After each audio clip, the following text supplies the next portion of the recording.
पाठ 11 नारानथ का पागल। पाठ प्रवेश। क्या बर्तनों का जन्म और मृत्यु संभव है? उनके बच्चे हो सकते हैं? नारानथ ने लोगों से यही कहा। सभी उसे पागल कहते थे। क्या नारानथ सचमुच पागल था या समझदार? आइए जानें कैसे नारानथ अपनी अजीब बातों से लोगों को सीख दे जाता था। लोगों का विश्वास है कि सैकड़ों वर्ष पहले केरल में एक व्यक्ति रहता था जिसे नारानथ का पागल कहा जाता था।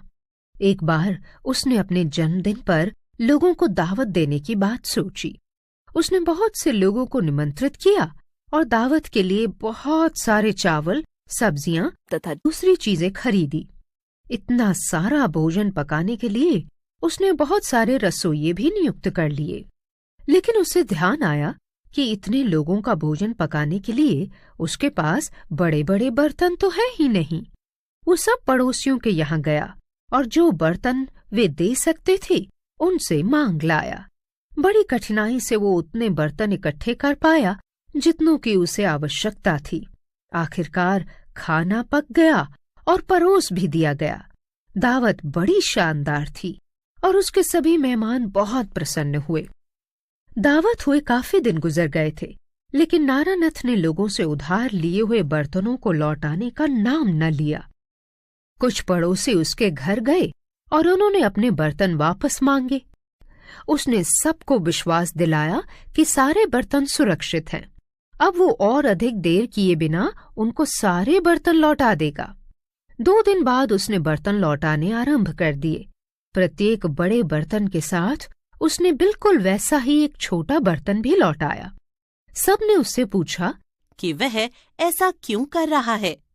उसने इस बात की सफाई देते हुए कहा, मैंने ये सब बर्तन अपने तहखाने में रख दिए थे और वहां कोई जादुई शक्ति है। जो भी चीज वहां रखी जाती है वह जीवित हो उठती है। एक दिन जब मैं तहखाने में गया तो देखा कि सब बर्तन नाच और गा रहे थे। मैंने उनके आनंद में बाधा नहीं डालनी चाहिए और दरवाजा बंद करके उन्हें वैसे ही छोड़ दिया। यही कारण था जिस वजह से मुझे बर्तन लौटाने में इतनी देर हो गई। अंत में जब उन्हें तहखाने से लाने के लिए गया तो देखा कि प्रत्येक बर्तन के साथ उसका बच्चा भी है। चूंकि बर्तन मेरे नहीं हैं, इसलिए उनके बच्चे भी मेरे कैसे हो सकते हैं। मैं तुम्हें तुम्हारे बर्तन और उनके बच्चे लौटा रहा हूं। ये वास्तव में तुम्हारे ही हैं। सभी लोग एक एक बर्तन अधिक पाकर बहुत प्रसन्न हो उठे। कई महीने बीतने के बाद नारानथ ने अपने पिता का श्राद्ध करने का निश्चय किया। वह इस समय भी खूब बड़ी दावत देना चाहता था, इसलिए उसने भोज के लिए 1000 लोगों को निमंत्रित किया। इस बार उसे पिछली बार से भी अधिक बर्तनों की आवश्यकता थी। उसने फिर बर्तन उधार लिए। लोगों ने इस बार भी उसे बड़ी खुशी से जितने बर्तन उनके पास थे सभी उधार दे दिए, यहाँ तक कि बर्तनों को स्वयं उठाकर उसके घर पर छोड़ आए। अंत में उसके पास उसकी आवश्यकता से कहीं अधिक बर्तन इकट्ठे हो गए, लेकिन फिर भी जो आदमी बर्तन लाया उसने उन्हें बड़ी कृतज्ञता जताते हुए रख लिया। जो ही दावत समाप्त हुई, नारानथ के पागल ने चुपचाप 2 नाव किराए पर ली और सारे बर्तन उनमें भरकर शहर ले गया। उसने सब बर्तन अच्छे दामों पर बेच दिए और घर लौटकर आनंद से रहने लगा। काफी दिन बीत गए। जिन लोगों ने बर्तन उधार दिए थे वे अपने बर्तन मांगने लगे। तुम्हें बर्तन वापस करूं, लेकिन मेरे विचार से तो वे मेरे पास हैं ही नहीं। वो बोला, तुम ये कहने की हिम्मत कैसे कर सकते हो? हमने तुम्हें दावत के लिए अपने सारे बर्तन उधार दिए थे और अब तुम इनकार करते हो। वे सब गुस्से से बोले। वो बोला, कृपा करके चिल्लाओ मत, मुझे परेशान मत करो। मैंने यह तो नहीं कहा कि मैंने तुम्हारे बर्तन उधार लिए ही नहीं, लेकिन बात यह है कि मैंने उन्हें तहखाने में रखा था और अब वे वहां नहीं हैं। फिर वे कहाँ हैं? लोगों ने गुस्से से पूछा। मुझे नहीं पता, नारानथ ने उत्तर दिया।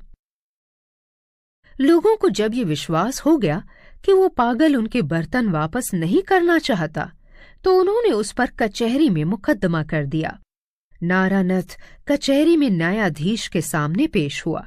न्यायाधीश बोले, तुम पर लोगों को धोखा देने का आरोप लगाया गया है। मैं तुम्हें हुक्म देता हूं कि तुम इन सबके बर्तन लौटा दो। नारानथ ने उत्तर दिया, श्रीमान जी, इसमें मेरा कोई दोष नहीं है। मेरे तहखाने में जादुई शक्ति है। जो चीज वहां रखो वो जीवित हो उठती है।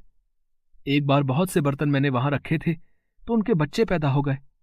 जब मैंने लोगों को बर्तन वापस किए तो प्रत्येक ने मां बर्तन के साथ बच्चा बर्तन भी स्वीकार किया। प्रत्येक को पूरा विश्वास था कि दोनों बर्तन उन्हीं के हैं। अच्छा? न्यायाधीश ने आश्चर्य से कहा, श्रीमान जी, दूसरी बार जब मैंने वहां बर्तन रखे तो एक दुर्घटना हो गई। मैंने देखा कि सब बर्तनों की मृत्यु हो गई है। उनमें से एक भी नहीं बचा। यदि आप जन्म मानते हैं तो आपको मृत्यु भी माननी पड़ेगी। न्यायाधीश को पागल का तर्क समझ में आ गया और उन्होंने मुकदमा खारिज कर दिया।